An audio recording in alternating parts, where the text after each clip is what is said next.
మంత్రి సీతక్క గారికి కూడా మేము చేతులెత్తి మొక్కేది ఏంటంటే, మంత్రివర్యులు అక్క 14 నెలల నుండి పెన్షన్లు రాక అత్యంత దీనస్థితిలో ఇంకా మీ సేవ చుట్టూ అధికారుల చుట్టూ తిరుక్కుంటా కాళ్ళు మొక్కుతాను. మానవత్వం ఉన్న గుండెలు చెలించిపోతున్నాయి. కాబట్టి దయచేసి ఈ తల్లిదండ్రులు చచ్చిపోయి ఎటువంటి ఆస్తిపాస్తులు లేవు, ఆధారం లేదు, డబ్బు గల్లోళ్ళు గారు, వాళ్ళకి ఎక్కడ బ్యాంకు బ్యాలెన్సులు కూడా లేవు.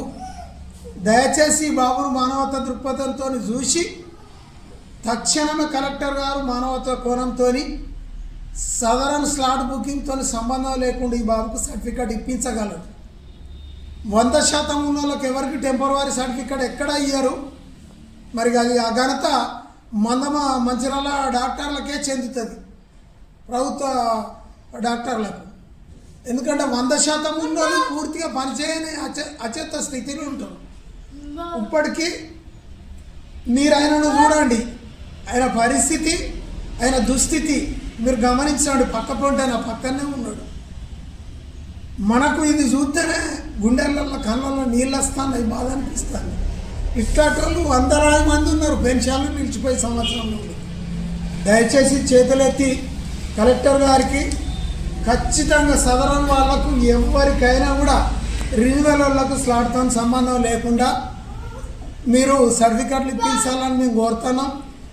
మా చెన్నూరు నియోజకవర్గ ఎమ్మెల్యే డాక్టర్ వివేక్ సార్ గారిని కూడా కోరుతున్నాం, మంత్రి సీతక్క గారిని కూడా కోరుతున్నాం. అయ్యా తమను కూడా దృష్టి పెట్టి రిన్యూవల్ వాళ్ళకు సదరన్ స్లాట్తో సంబంధం లేకుండా సర్టిఫికెట్లు ఇప్పించండి. దయచేసి వాళ్ళకు డబుల్ బెడ్రూమ్ ఇళ్ళల్లో ఇప్పటికి మొన్న 248 ఇల్లు పంచారు. వికలాంగుల కోటాను అసలు డిక్లేర్ చేయలే, వికలాంగుల జాబితాను ఎంపిక చేయలేదు.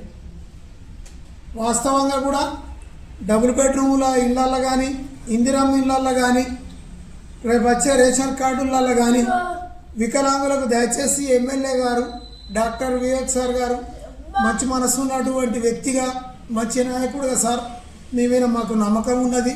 ఇట్లాంటి పేదల మీద తమరు దృష్టి పెట్టి ఇట్టి విషయాలు జోక్యం చేసుకొని పెద్దపల్లి ఎంపీ వంశీ గారు, Chennur MLA doctor Vivek sir గారు, కలెక్టర్ గారికి కూడా చొరవ తీసుకొని ఇట్లాంటి విషయాలలో చెప్పాలని చేతులెత్తి ప్రార్థిస్తున్నాం.